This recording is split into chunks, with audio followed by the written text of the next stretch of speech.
Cześć, witam Was bardzo serdecznie, drodzy widzowie. Tym razem mam dla Was Dungeon Boar od studia Mithril Interactive. Gra zadebiutowała na Steamie 19 lipca, jest ona darmowa.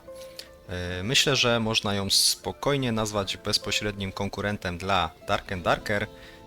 Jest to Dungeon Crawler, typowa rozgrywka dla tego typu gry.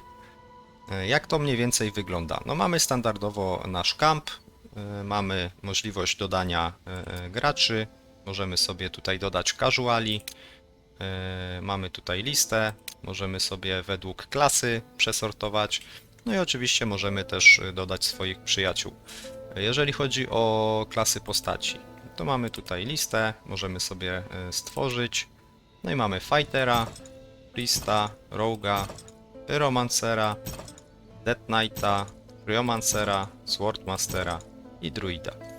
Ja gram Swordmasterem i tak, jeżeli chodzi o skille, no to mamy dwa dostępne skille, Q i E, i w zależności od naszych statystyk mamy też pasywki. Jeżeli chodzi o Dark and Darker, pasywki i ogólnie skille zdobywało się poprzez levelowanie postaci. Tutaj skille mamy dostępne od samego początku, ale pasywki odblokowują się nam dopiero wtedy, kiedy mamy określony poziom naszych statystyk. Tutaj potrzebuję na przykład 54 siły, no i ja mam 23, więc na razie nie mogę skorzystać z tej pasywki. No i tutaj też nam różnie się zmieniają. I oczywiście co level dostajemy zwiększenie poziomu zdrowia i losową pasywkę. Znaczy, przepraszam, nie pasywkę, tylko losową statystykę. No i oczywiście statystyki też podnosimy przedmiotami, no i wtedy odblokujemy sobie jakąś tam daną pasywkę. Ok, wróćmy tutaj do naszego huba. Jeżeli chodzi o, można powiedzieć tak, przejrzystość. Uważam, że jest on tutaj troszeczkę lepiej skonstruowany niż w Darker. Mamy tutaj tak, ogólny dostęp do questów i mamy całą listę. Nie ma tych poszczególnych tak jakby merchantów, którzy dają nam te zadania, tylko mamy ogólną listę daily, weekly i sezonowe. Jeżeli chodzi o daily, no to jeżeli jakieś jedno zadanie nam się nie podoba, to raz możemy sobie je tak jakby zamienić. No i też wpadają nam tak jakby bonusowe zadania daily. To jest w miarę jak gramy sobie, to nam tutaj wpada. Tak, jak wcześniej wspomniałem, gra jest darmowa. Mamy dostęp do wszystkiego od samego początku. Twórcy kładą nacisk na to, żeby była, tak jak sami tam gdzieś napisali, no żeby gracze tak jakby bardziej cieszyli się samą rozgrywką, a jeżeli ktoś chce ich wspomóc, no to może sobie na Steamie kupić, można powiedzieć, takie DLC, Mithrilowa torba, no i w tej Mithrilowej torbie są dwa kosmetyki, czyli jakaś tam peleryna i pochodnia specjalna i dodatkowo do tego dostajemy pakiet miksturek na start, czyli no powiedzmy kilka takich miksturek, które sami możemy sobie stworzyć na przykład u alchemika, jeżeli mamy potrzebne zasoby. No i tak jak wcześniej wspomniałem, no to tak, mamy jeszcze shop, no to jest tak jakby wiadomo, no nie ma tutaj pay to win, no nie zauważyłem czegoś takiego.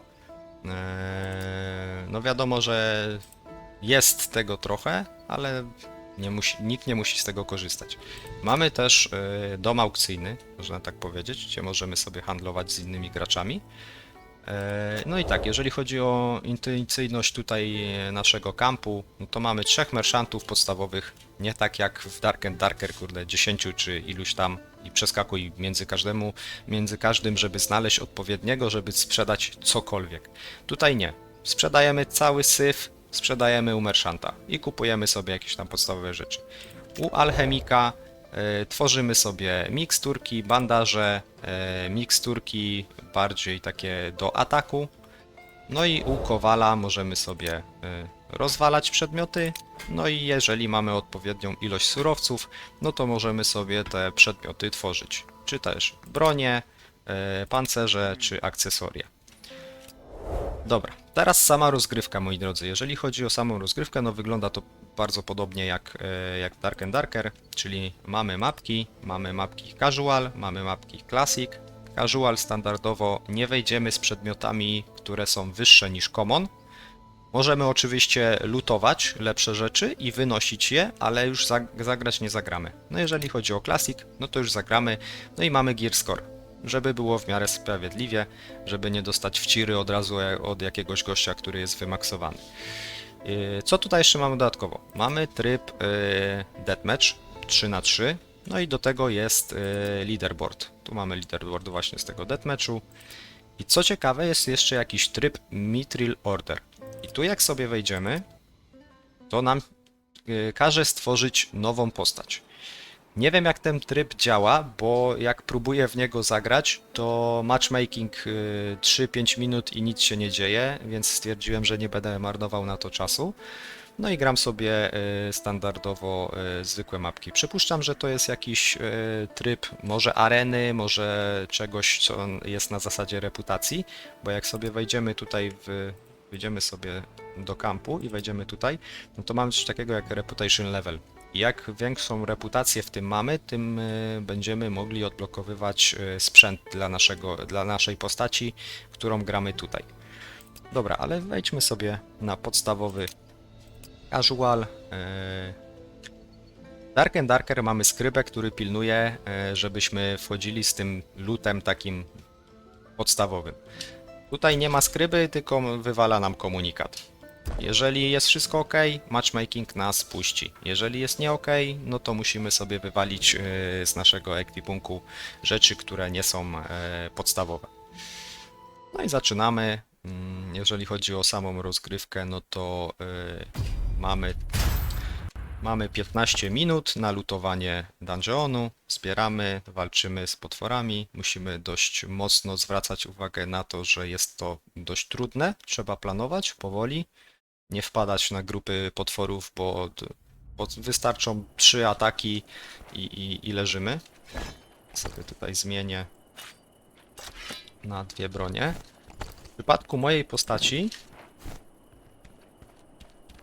No już tu chyba jakiś gracz biega. Bo za szybko biegał chyba na moście. Dokładnie tam go słyszę.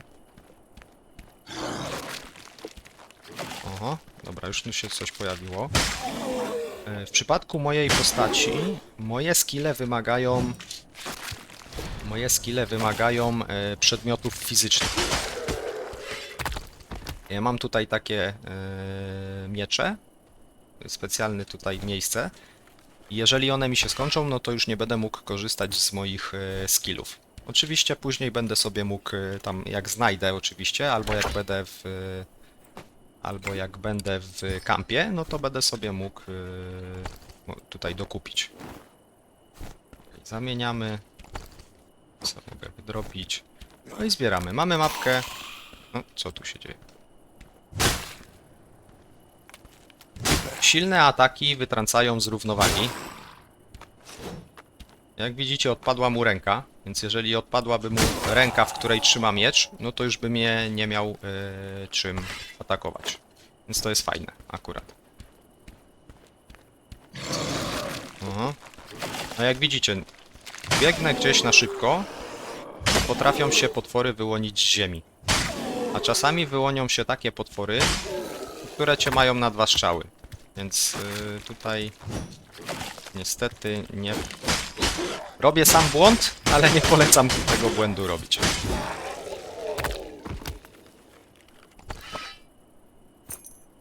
No jak widzicie, ten płomyk tutaj pokazuje też nam klasę przedmiotu, który wypadł. Więc trzeba zwracać na to uwagę. Jeżeli chodzi o skrzynie, też są mimiki. Tak samo jak w Dark and Darker. Trzeba zwracać na to uwagę. Jeżeli chodzi o przedmioty, które nie są dla naszej klasy, nie zawsze warto je zbierać, bo dużo miejsca zajmują, a mało pieniędzy za nie dostajemy u merchanta. Więc lepiej zbierać typowe rzeczy ozdobne. Jakieś tam kielichy, jakieś pierścienie, czy coś tego typu, ale też o określonej wartości, bo commony są słabe. O dobra, ja temu panu podziękuję, ja tam nie idę. Mam to głęboko gdzieś. Czy ja tu dam radę wyjść? Chyba nie, no i widzicie, dojdę do takiego momentu, gdzie mnie zblokuje i już zmusza mnie to chyba, żeby z nim walczyć, albo nie. Tu nie wyjdę. No i co? Nie przejdę. No i muszę koło niego przejść i to jest problem. Bo ja nie chcę z nim walczyć. A gra mnie do tego zmusza. No i już mam problem. Bo on jest dość silny. Może mi się uda to jakoś uciec przed tym. Dobra. Z tym se chyba poradzę. Chyba.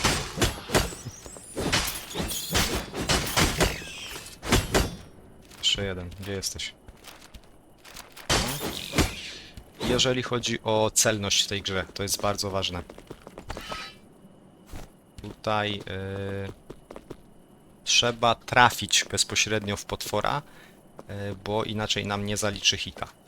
Jeżeli chodzi o leczenie. Leczenie, bandaże spowalniają nam ruch. Jak widzicie, idę powoli. Mamy pasek ładowania. Trochę to trwa, ale leczy nas szybciej. Jeżeli chodzi o flaszkę, nie spowalnia nas jakoś mega, ale życie odnawia się bardzo powoli. To tak informacyjnie, że bugi tutaj są. Można walić przez drzwi, przez kraty. Tak, żeby sobie troszkę ułatwić.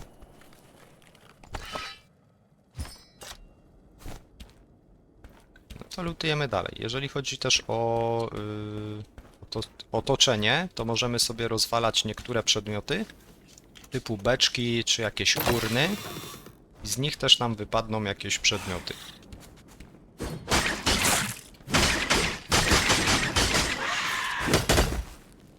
Przerośnięty szczur. Tutaj słabo. Tu wam spróbuję pokazać, bo to jest chyba urna. I mamy pieniążki na przykład. Czasami jakiś przedmiot, czasami jakieś pieniądze wypadną.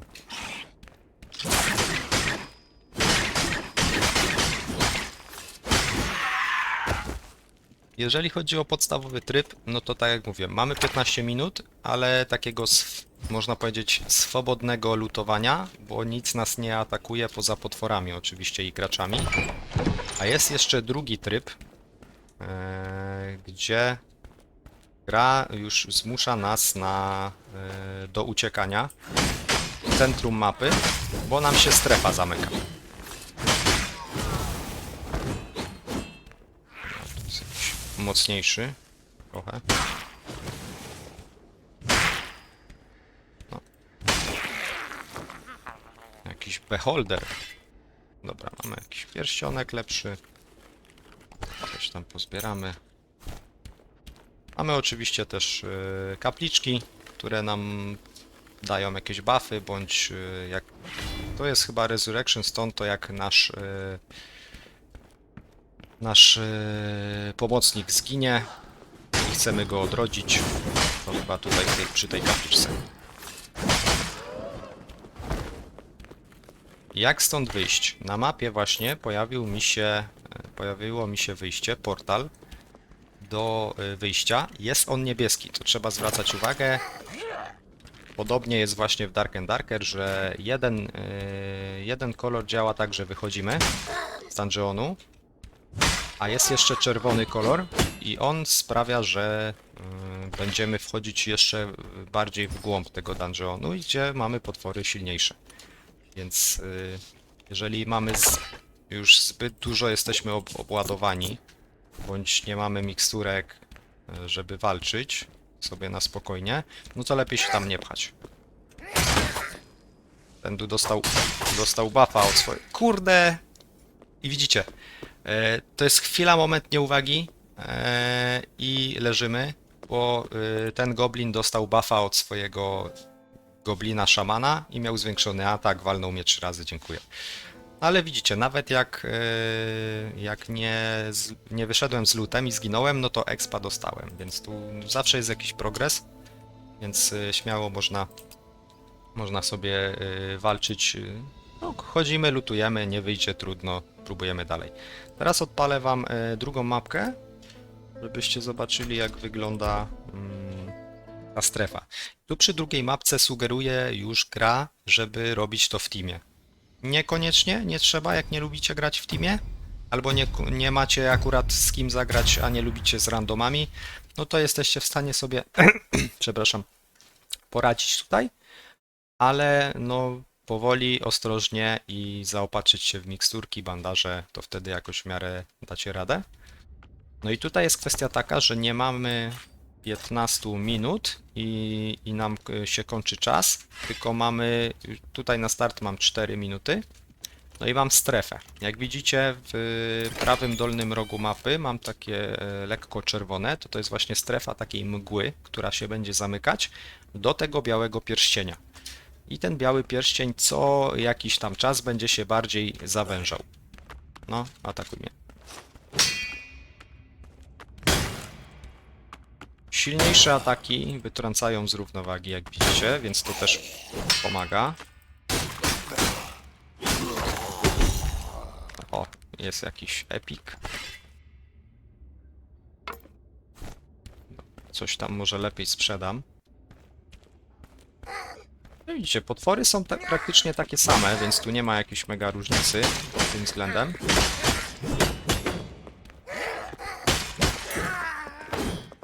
A i potwory, które mają małe życia, uciekają, więc musicie na to zwrócić uwagę, że one będą was mogły zaciągnąć właśnie w grupę innych potworów, co może sprawić, że szybko zginacie, więc trzeba uważać na to. Tak jak właśnie te to. Tego szamana by mi się przydało zabić.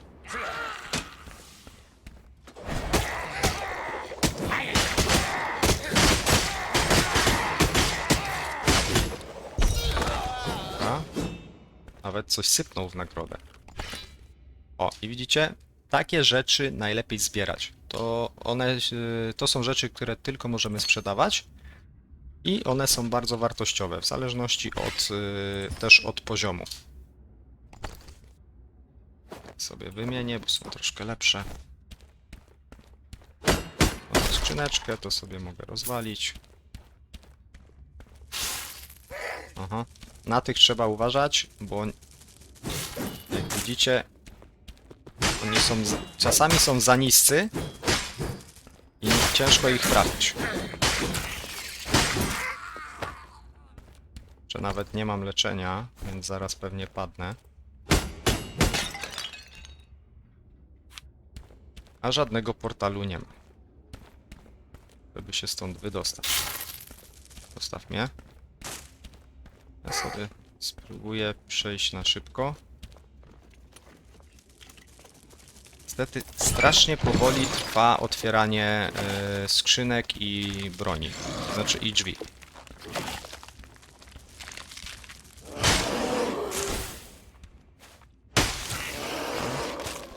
Udało się. Powiem wam tak, jeżeli chodzi o same wrażenia z rozgrywki, są całkiem spoko.